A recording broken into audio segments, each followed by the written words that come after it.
স্ত্রীকে রেখে দীর্ঘদিন প্রবাসে থাকা যাবে না।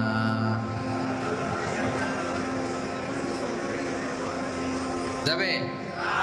আর সাউন্ড নাই, দেখছেন? না, যাবে না।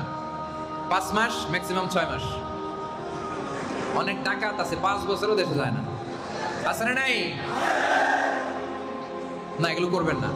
এই যে পরকীয়ার সমস্যা আমাদের দেশে, প্রবাসী বিদেশে পড়ে আছে, টাকা কামাবে, ঘর বানাবে, জমি কিনবে, আর এদিক দিয়ে স্ত্রী চলে গেছে আরেকজনের হাত ধরে। কি ভয়ঙ্কর অবস্থা! ওমর রাদিয়াল্লাহু তাআলা জিজ্ঞেস করলেন হাফসা রাদিয়াল্লাহু তাআলাকে, কয়জন থাকতে পারে একজন স্ত্রী স্বামীর অনুপস্থিতিতে? বলে, আব্বাজান 5 মাস নয় 6 মাস। তাহলে 6 মাসের বেশি থাকা যাবে না।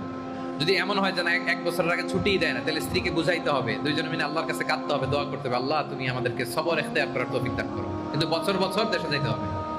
3 বছর, 4 বছর, 5 বছর যে আপনি বিদেশ করেন আর আপনার স্ত্রী পড়ে আছে দেশে, এটা করা যাবে? তো